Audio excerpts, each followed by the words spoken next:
let's be clear about this, guys. We're not going to agree on everything, okay? But we should agree on this. If you bring a baby into a movie theater, you're a piece of shit. Yep.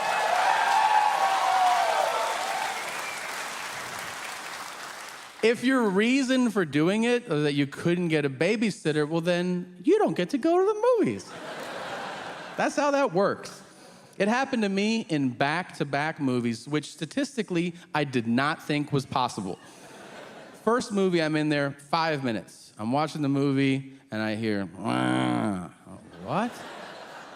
And I turn, and in the row behind me, there's a mother, a father, and a baby. Not a child, which I think is an important distinction. It's a baby. I'm like, all right, these people are insane. I'll just ignore this. Turn back, 30 seconds later. And I'm like, well, now I have to say something. Now, I'm polite. So I turn and I go, excuse me, are you stabbing your baby right now? Because it sounds like it. And the dad goes, no, I love the baby. You picture him, okay? I love him, pero no, he's my baby. And I said, well, could you? Because I'm trying to watch this movie. And your baby's ruining it. And he was like, no, no puedo. So I get up, I go to the lobby, I see the manager of the theater. I go, hey, there's a fucking baby in there being a baby right now. And the manager goes, some people suck. And he walked away. That is the best customer service line I've ever heard in my life, hands down. You can't even get mad. If you're in a restaurant, you've been waiting on your food, you're like, hey, where the fuck is my food? I've been here half an hour. And the manager's like, some people suck. You'd be like, oh yeah, some people suck. I didn't think of that. My bad. Sorry about that. I left. The next day, I go back to the movies. I should point out, I saw a different movie. It was also a different baby. It's not the same family standing out front, and then they see me and they're like, oh, there he is. All right, let's go inside and ruin this for him again. This time, I am way further into the movie. I'm emotionally invested in this movie. I like the movie. And then, out of nowhere, I hear, Wah. This time, I swear to you, I audibly go, nah-uh. And now, other people get involved. You know when you can hear somebody's age in their voice? Like, I can't see shit. It's a dark theater. I just hear a guy go, either make it quiet or get it out.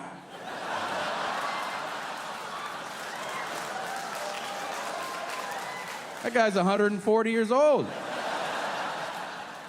And like, I could hear that he'd never hugged his children. I could hear it in his voice. You know?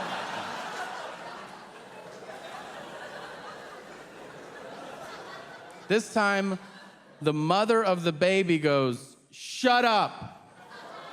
And I was like, oh shit, like, we have a situation. And then a third person goes, shh.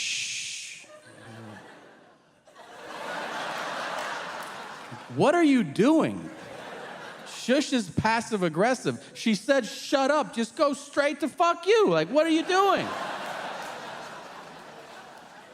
But now, I wanted to be the hero and like save the movie. You know, I felt a tremendous sense of injustice, like all these movies are being ruined by babies, but I didn't realize I was too angry in that moment to, what is it? Speak English words in a sentence. You know when you just get like real rage, like you just, dude, like you feel it, your throat dries out, and so I stood up in the theater with the best intentions, and I went, why? Because everybody not in the adult movie. Like, none of it made sense. Everybody was like, who's that fucking guy? What's his problem? I was trying to say, let's be civilized adults. But instead I went, adult movie. Porn's on now. Cover your baby's eyes. The next thing, I see a white t-shirt pop up and I'm like, well, there's the dad. Some of you got it. And he looked around, he was like, who's talking shit? And I was like, I'm talking shit, bitch. I didn't say it, but he knew what was up. But then I went out the exit immediately because I'm not getting my ass kicked over the Lego movie, so I left.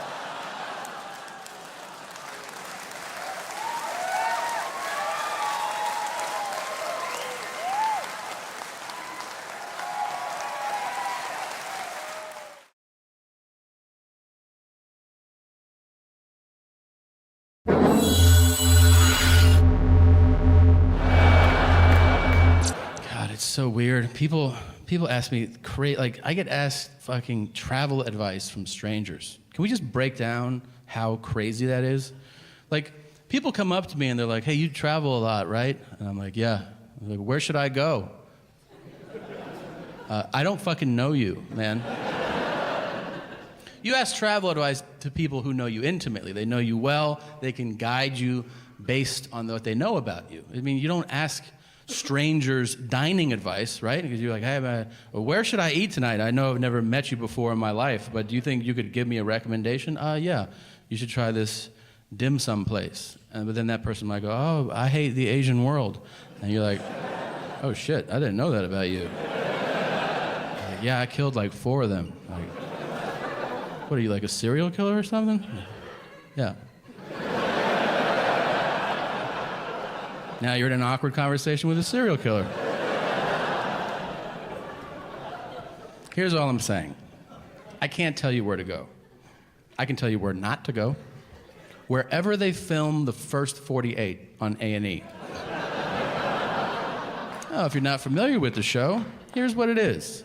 Camera crews follow real homicide detectives for the first 48 hours after a murder. And the reason that that time distinction is so important is that after 48 hours, they give up on that murder. They're like, that's some old shit. What do you want to do today? You're like, how about you keep trying to solve that murder, man? That shit happened on Monday. It's Wednesday. We're not going to solve that shit. Really? There are so many amazing moments on that show. So many. A lot of the episodes take a similar path. I'm blown away, first of all, at how many times there's a witness to a murder. It's crazy. I always thought murders happen in dark alleys. Nobody saw shit. No. Every other episode, they're like, you see that shit? And the guy's like, I saw that shit, yeah. Where? Right fucking here. Really, I was standing here, and then he killed that dude there.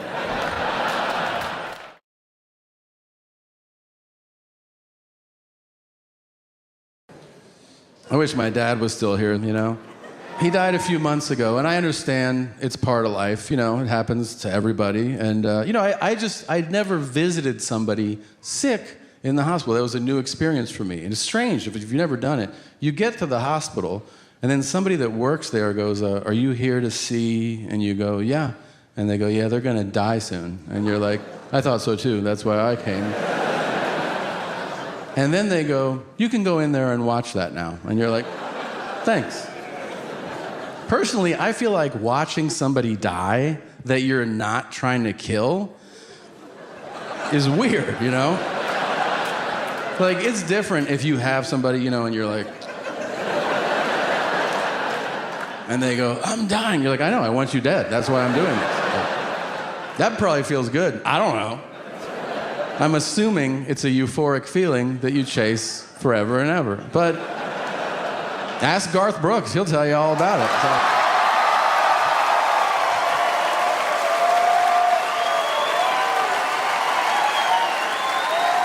Come on. Where are the bodies, G? Please. Connect the dots. Now, I will tell you this, I did have a great conversation with my father, and I hope if you're ever in that situation, you get it too. We had this great talk, and then he just drops this on me. He goes, "You know what I've never told you?" And I was like, "No, what?" And I was really hoping he was gonna say, you know, "There's a treasure buried in the backyard. It's for you."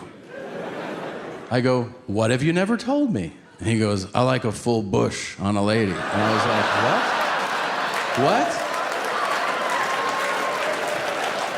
He goes, "Your mother keeps trimming hers." I go, "Hey, what the fuck, man?" I go, "Why are you telling me this?" And he goes, "Who am I supposed to tell?" I go, "The Lord, you're about to meet him." And that was it. And then he said the N-word and then he died. It was really sad.